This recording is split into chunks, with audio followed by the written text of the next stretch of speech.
Kami mengikuti pembaruan besar kasus seorang ibu Connecticut yang diduga mencoba membunuh suaminya yang terpisah dengan meracuni anggurnya memakai cairan radiator. Kristen Hogan menghadapi tuduhan baru, dan kali ini terkait dugaan penipuan yang melibatkan anak-anaknya. Dokumen pengadilan baru mengungkap pertanyaan yang telah muncul selama bertahun-tahun tentang siapa ayah dari anak-anaknya dan mengapa pertanyaan-pertanyaan tersebut kini berujung pada tuduhan baru. Kami membahas kasus dari Law and Crime. Saya Chris Stewart.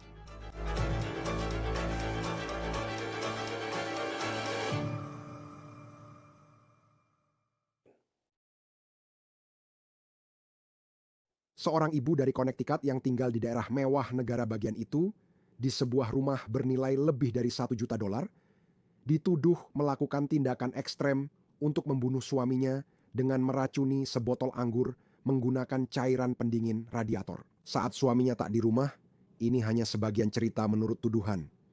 Berikut rekaman video Kristen Hogan di pengadilan Connecticut atas tuduhan percobaan pembunuhan pada Oktober. Saat ini dia menjalani tahanan rumah setelah membayar jaminan sebesar $100.000. Tampaknya wanita ini berasal dari keluarga kaya dan juga tampaknya dia sudah memiliki beberapa masalah selama bertahun-tahun yang berkaitan dengan kedua anaknya. Dan pertanyaan tentang siapa ayah anak-anaknya yang tampaknya memicu tuntutan baru. Sebelum masuk ke cerita itu, saya ingin mengingatkan bagaimana kisah Kristen jadi berita nasional. Kristen Hogan tinggal di Richfield, Connecticut. Ini adalah kota mewah yang terletak tepat di perbatasan Connecticut dan New York. Dan rumah tempat dia tinggal, alamat di mana dia dan suaminya yang sedang berpisah tinggal, rumah itu bernilai lebih dari $1 juta. Ini adalah foto tahanannya. Dia ditangkap pada bulan Oktober dan itu merupakan puncak dari penyelidikan yang dimulai pada bulan Agustus. Yah, penyelidikan atas tuduhan percobaan pembunuhan terhadap suaminya yang sedang berpisah. Sekarang, Hogan sedang terlibat dalam sengketa hak asuh yang sengit dengan suaminya yang sedang berpisah. Mereka punya setidaknya satu anak bersama. Hogan bilang ke polisi mereka sudah berpisah sejak Mei tahun ini. Dia mengatakan bahwa situasinya sangat buruk, sampai-sampai suaminya yang sedang berpisah dengannya benar-benar menarik mobilnya dari kepemilikannya karena mobil itu atas nama suaminya, dan kemudian dia harus pindah ke rumah orang tuanya. Omong-omong, alamat rumah orang tuanya adalah rumah yang nilainya lebih dari $3 juta. Tapi kita mengetahui bahwa masalah dengan Hogan sudah terjadi sejak bertahun-tahun yang lalu. Sekarang, sebelum membahas itu, saya ingin mulai dengan kejadian pada 5 Agustus. Suami Hogan yang terpisah mengatakan bahwa dia mengundang keluarga dan seseorang membawa sebotol anggur. Mereka tidak menghabiskan anggurnya malam itu, lalu menutup dan menyimpannya. 2 hari kemudian, suami yang terpisah dan Hogan dijadwalkan hadir di pengadilan karena Hogan telah mengajukan keluhan. Namun, Hogan tidak hadir di sidang, meski dia yang mengajukan keluhan. Pria itu berkata, saat dia berada di gedung pengadilan menunggu Hogan, dia mendapat notifikasi dari router Wi-Fi di rumahnya bahwa ponsel Hogan diduga berada di dalam rumah. Ketika korban yang diduga pulang ke rumah, Hogan tidak ada di sana. Itu terjadi 5 Agustus. Lalu, 5 hari setelahnya, 10 Agustus. Suami yang terasing bilang dia minum anggur dari pesta makan malam beberapa hari lalu. Saat bangun pagi, dia muntah dan harus ke rumah sakit. Dokter awalnya mengira dia terkena stroke karena bicaranya pelo dan dia hampir tidak bisa berdiri. Itu menurut Kepolisian Negara Bagian Connecticut. Sekarang, polisi negara bagian menguji botol anggur itu dan hasilnya positif mengandung jejak bahan utama dalam cairan pendingin radiator. Dan diduga itu bukan satu-satunya benda di rumah yang diduga mengandung racun tersebut. Sekarang, saat cerita ini berkembang, pada 29 September, pria itu menelepon polisi memberitahu bahwa anaknya dengan Hogan dirawat di rumah sakit. Anak itu diduga menunjukkan gejala yang mirip dengan apa yang pernah dialaminya. Hogan diduga memberitahu pekerja sosial bahwa suaminya yang terpisah mungkin telah meracuni anak mereka. Sekarang, berdasarkan tuduhan tersebut, suami yang terpisah itu benar-benar diamankan oleh petugas keamanan rumah sakit. Polisi kemudian mulai berbicara dengan Hogan dan dia mengatakan kepada mereka bahwa dia yakin suaminya yang terpisah sedang meracuni anaknya. Dan dia juga mengatakan bahwa dia tinggal bersama pria itu penuh waktu dan menurut suaminya yang terpisah itu sama sekali tidak benar. Tapi dia memang memiliki akses penuh ke rumah itu. Hogan memberitahu polisi bahwa ia tidak hadir di sidang pengaduan yang dia ajukan karena sedang bersama keluarga di Rhode Island. Nah, itu adalah hari di mana ponsel Hogan, ingat, diduga berada di dalam rumah. Polisi lalu menunjukkan hasil riwayat pencariannya, dan disinilah ceritanya jadi mengejutkan. Hogan diduga mencari informasi tentang potasium sianida, potasium ferisida, sitrat sianida, potasium tiosianat, dan monotilena glikol. Selain itu, dia juga diduga mencari tahu seberapa banyak zat-zat tersebut, kutipannya, bisa membunuhmu dan di mana kamu bisa membeli zat-zat tersebut. Dia juga mencari konversi ukuran, seperti kilogram ke pon, dan tampaknya belum selesai. Dia juga diduga mencari kutipan, hukuman karena absen di sidang atas permintaan sendiri. Sekarang, semua ini terjadi sehari sebelum Hogan tidak hadir di sidang itu yang dihadiri oleh suaminya yang sedang berpisah. Sekarang, saat ditanya soal riwayat pencarian, Hogan diduga mengaku tidak tahu apa yang dibicarakan polisi. Dan dia hanya kenal sianida, katanya, dari acara Psych yang mungkin kamu ingat tayang di Amerika Serikat tahun 2006 sampai 2014. Sekarang, Hogan kemudian, saat percakapan berlanjut, mengingat, saya beri tanda kutip bahwa dia memang membeli monoetilen glikol pada bulan Juli di Amazon karena dia membutuhkannya untuk membersihkan karpet di rumah ibunya. Polisi kemudian mengungkap lebih banyak. Berdasarkan dokumen pengadilan, mereka bilang dari info Wi-Fi mereka tahu dia ada di rumah suaminya yang terpisah dan juga memberitahu tentang perawatan suaminya di rumah sakit dengan bahan kimia yang sama yang katanya ia pesan untuk membersihkan karpet ibunya. Tampaknya Hogan akhirnya mengaku sebagian. Dia mengatakan pada polisi tidak berniat membunuh suami yang terpisah, hanya ingin membuatnya sakit sebagai balasan atas kekerasan mental. Sekarang saya akan tunjukkan kepada Anda apa yang dikatakan pengacaranya tentang bagian dari kasus ini sebentar lagi. Hogan diduga mengatakan bahwa dia tidak mengukur jumlah yang dimasukkan ke botol anggur. Saat ditanya apakah dia menaruh racun itu di tempat lain di rumah, dia mengiyakan, di dalam botol teh es. Dia mengatakan tidak mungkin anaknya atau anak lain bisa mengonsumsi teh itu. Dia mengklaim pencariannya tentang seberapa banyak bahan kimia itu bisa membunuh seseorang dilakukan setelah dia mengetahui suaminya yang terpisah dirawat di rumah sakit, bukan sebelumnya. Hogan ditangkap dan dia menghadapi tuduhan percobaan pembunuhan karena diduga memasukkan cairan pendingin ke dalam botol anggur suaminya. Dia juga menghadapi tuduhan menghalangi petugas. Hogan hadir di pengadilan dalam kasus itu bersama pengacaranya yang mengatakan bahwa dia membayar uang tunai $100.000 untuk jaminan. Sekali lagi, sepertinya wanita ini dari keluarga cukup berada. Dia juga diizinkan untuk tinggal di Massachusetts dengan tahanan rumah bersama kakek neneknya. Dia pergi ke luar negara bagian karena perintah Departemen Anak dan Keluarga yang melarangnya tinggal di rumah orang tuanya. Di Connecticut, rumah seharga lebih dari $3 juta yang dia tinggali. Dia akan memakai alat Global Positioning System dan bertemu petugas pembebasan bersyarat setiap minggu. Hogan pergi ke rumah sakit untuk dievaluasi masalah kesehatan mental sebelum dia menuju ke Massachusetts setelah membayar uang jaminan. Sekarang, dalam kasus itu, Hogan tidak dijadwalkan hadir di pengadilan sampai tahun depan. Tapi ada kasus baru yang sedang dihadapi ibu ini. Kristen Hogan menyerahkan diri ke polisi di Connecticut pada tanggal 11 Desember, dan ini adalah foto tahanan barunya. Hogan kini menghadapi 3 tuduhan sumpah palsu dan 1 tuduhan mengubah barang bukti. Berikut alasannya. Polisi negara bagian menangkap Hogan atas tuduhan percobaan pembunuhan.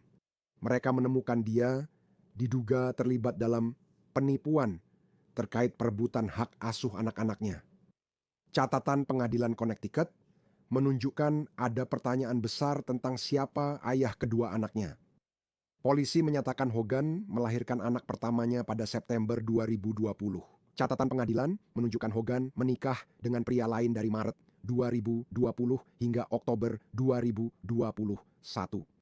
Polisi mengatakan Tes paternitas menunjukkan bahwa pria itu bukan ayah dari anak pertama Hogan. Suami yang terpisah darinya diduga mencoba dia bunuh dengan cairan pendingin dalam botol anggur adalah ayah anak itu. Hogan kemudian melahirkan putranya pada bulan yang sama saat dia bercerai dari pria tersebut, yaitu pada Oktober 2021. Polisi menyatakan Hogan tahu siapa ayahnya, tetapi menolak menyebutkan namanya. Ini memicu perselisihan hingga tes DNA diminta. Polisi mengutip seorang penyelidik publik yang mengikuti Hogan ke janji tes DNA pada bulan April 2024. Para penyelidik publik mengatakan mereka melihat Hogan membawa seorang anak laki-laki ke janji tersebut dan kemudian mengikuti dia selama berjam-jam. Setelah itu, hasil tes keluar dan menunjukkan bahwa bukan hanya suaminya yang terpisah, bukan ayah dari anak tersebut, tetapi dia juga bukan ibu dari anak itu. Bagaimana itu bisa terjadi? Kata polisi seperti ini. Polisi mengklaim bahwa Hogan membawa keponakannya ke janji temu itu, bukan putranya. Jadi itulah dugaan tindakan penipuan yang sedang kita bicarakan. Dan selain itu, polisi mengatakan rekaman pengawasan menunjukkan bahwa ibu Hogan bersama dia saat dia pergi ke janji temu DNA ini. Namun, pengacara ibu Hogan membantah bahwa kliennya mengetahui rencana putrinya yang diduga membawa anak saudara perempuannya untuk tes DNA guna diduga mengelabui semua orang.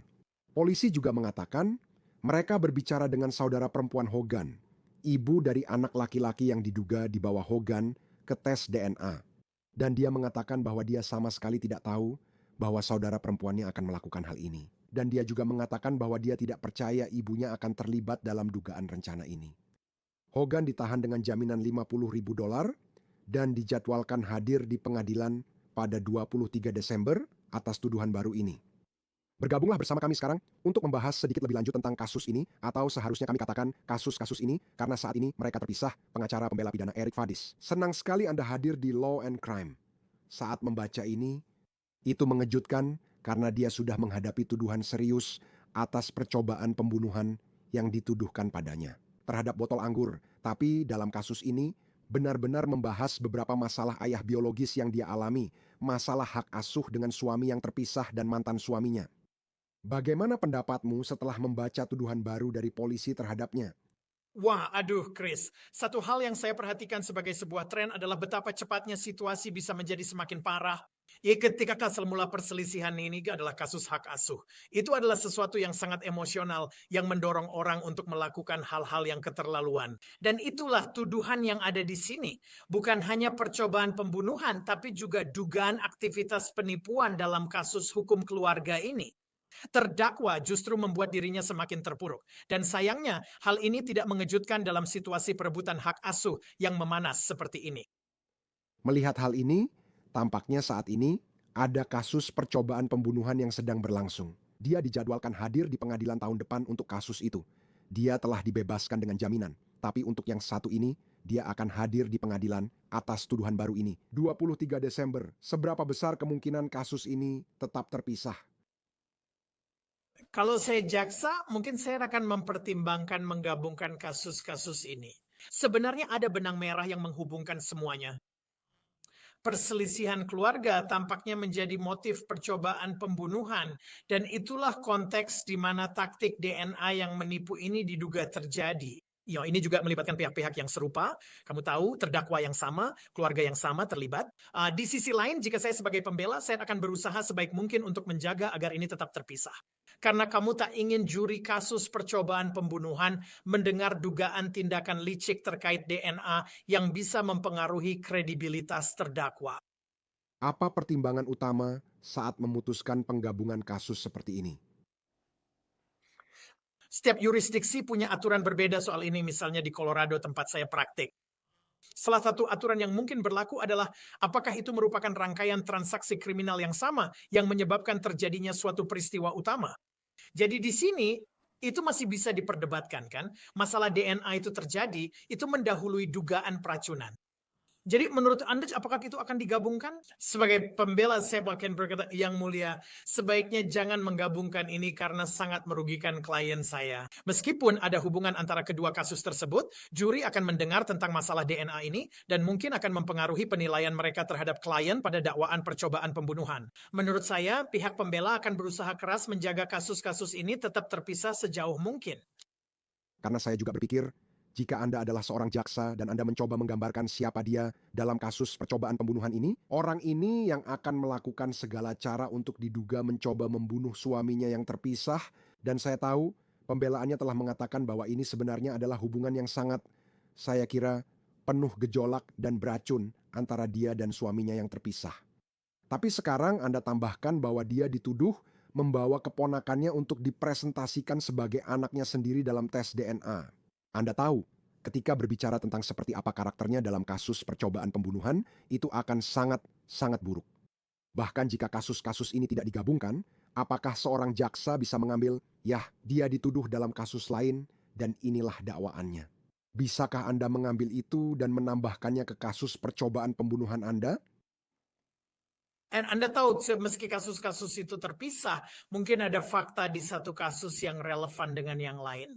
Jadi di sini Anda tahu, sebagai jaksa Anda ingin menceritakan seluruh kisah kepada juri. Anda ingin semacam memulai dari awal dan menunjukkan bagaimana ini berkembang. Apa peristiwa pemicu yang memunculkan tuduhan dugaan peracunan tersebut? Dan Anda tahu, penipuan dalam kasus hukum keluarga adalah bagian dari itu.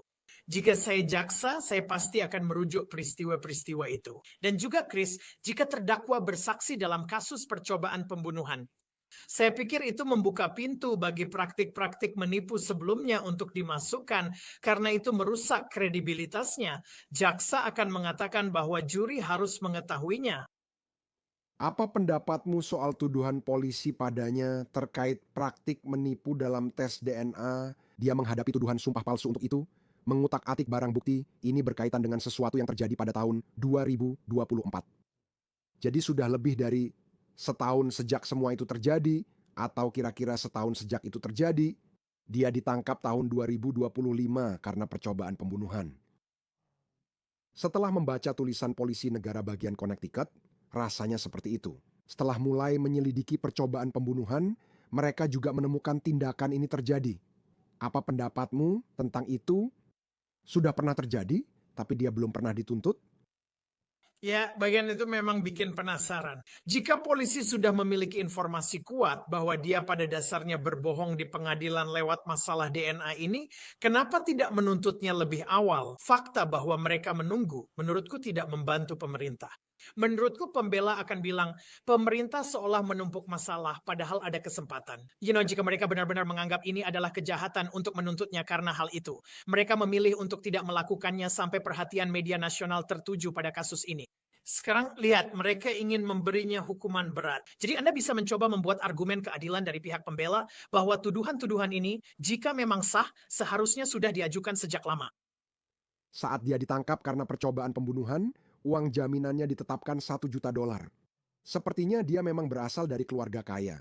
Maksud saya, hanya berdasarkan rumah tempat dia tinggal, rumah orang tuanya yang dia tempati, dia menyewa pengacara dan membayar uang jaminan $100.000 tunai, lalu menjalani tahanan rumah di Massachusetts. Apakah tuduhan baru ini bisa memengaruhi syarat jaminannya di kasus lain?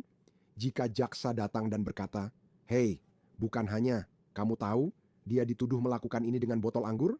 Dia juga melakukannya bersamaan dengan keponakan dan anaknya." Dan menurut dokumen polisi yang kami baca, sepertinya ibunya atau saudarinya tidak tahu sama sekali bahwa dia melakukan ini. Menurut dokumen polisi, dia membawa anak itu untuk tes DNA tanpa sepengetahuan mereka. Kalau saya berjaksa, saya akan segera mengajukan permohonan untuk mencoba menaikkan uang jaminannya berdasarkan perkembangan ini. Inilah alasannya. Dalam hal uang jaminan, apakah hakim membiarkan seseorang keluar dengan jaminan?